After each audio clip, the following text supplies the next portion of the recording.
नमस्कार, मी सुविद्या चॅनलमध्ये तुमचं सगळ्यांचं खूप खूप स्वागत करते. आज मी तुम्हाला सुरमई रवा फ्राय आणि राणी माशाचे सार दाखवणार आहे. त्यासाठी मी ही सुरमई आणली आहे आणि नीट करून घेते. सुरमईचे आपण पीस करूनच आणले होते, पण त्यांना कापून घ्यावं लागतं. आता मी असे कापून घेतले सगळेच पीस. आता त्यांना स्वच्छ धुवून आणि नीट करून घेणार आहे, कारण त्यांच्या पोटातली घाण काढावी लागते. आणि 4-5 वेळा असं स्वच्छ धुवून घेते. हे बघा, असं घाण ही पोटातली अशी काढून घेतली पाहिजे, नाहीतर मासा कडूसुद्धा लागतो. अशा प्रकारचे शाप नीट करून घेऊया. 4-5 पाण्याने धुवून घेऊया. आता मी हे बघा, स्वच्छ किती झालेत मासे, मस्तच झालेत.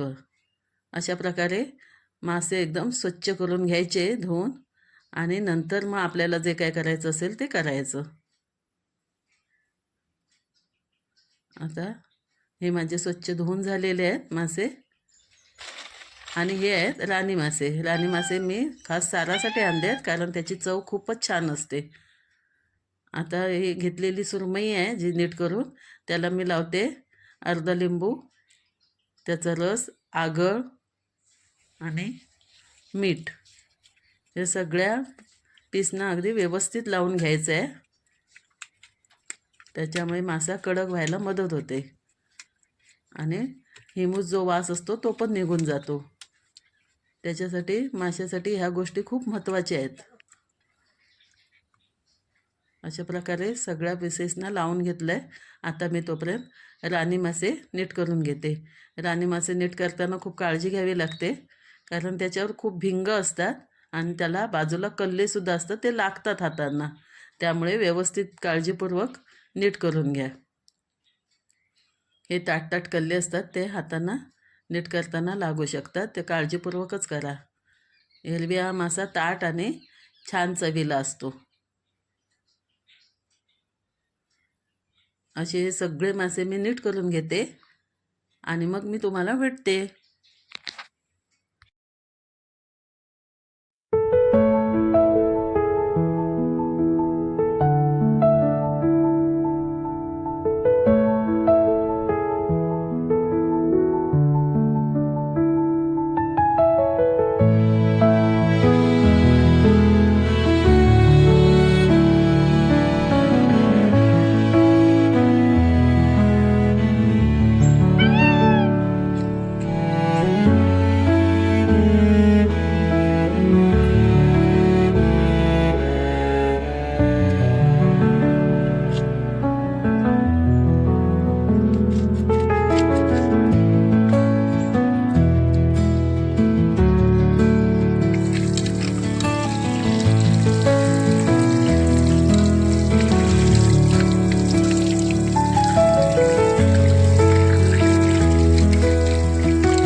हे मासे नीट करून घेतले. यांना सुद्धा आपण कोकम, आगळ, लिंबूचं ज्यूस सुद्धा लावून घेऊया. कोकम, आगळ लावून घेतलंय. आपलं रोजच्याच प्रमाणे मॅरिनेट करायचं आहे. आणि टाकले आतमध्ये आलं लसूण पेस्ट आणि मीठ, हळद टाकायची आहे आणि तिखट मालवणी मसाला. आणि हे सगळं या फोडींना सुद्धा माशांना लावून घ्यायचं आहे अशा प्रकारे. आणि 10-20 मिनटं तुमच्याकडे जसा वेळ असेल, किमान 10 मिनटं तरी मॅरिनेट करत ठेवाच. त्यामुळे चव उत्तम लागते. अशा प्रकारे लावून ठेवूया. 10 मिनटं वाट बघूया. त्याच्यानंतर आता सुरमईला आपण घालतोय आलं लसूण पेस्ट, हळद आणि मालवणी मसाला. आता ह्या सुद्धा फोडींना आपण व्यवस्थित लावून घेऊया. हलक्याच हाताने असं प्रत्येक पीसेसना लावून घेऊया आणि मग नंतर फ्राय करायला घेऊया, कारण ते अगोदरच आपण मॅरिनेट करत ठेवलेले आहेत लिंबू आणि कोकमाचा आगळ लावून. आपण रवा फ्राय करतोय त्याच्यामुळे रवा, तांदळाचं पीठ अशा गोष्टी आधीच घेऊन ठेवा. अशा प्रकारे झाल्यानंतर व्यवस्थित फ्राय करून घ्यायचे. असं लावून ठेवूया. प्रत्येक पीसला व्यवस्थित लावून घेतले. आता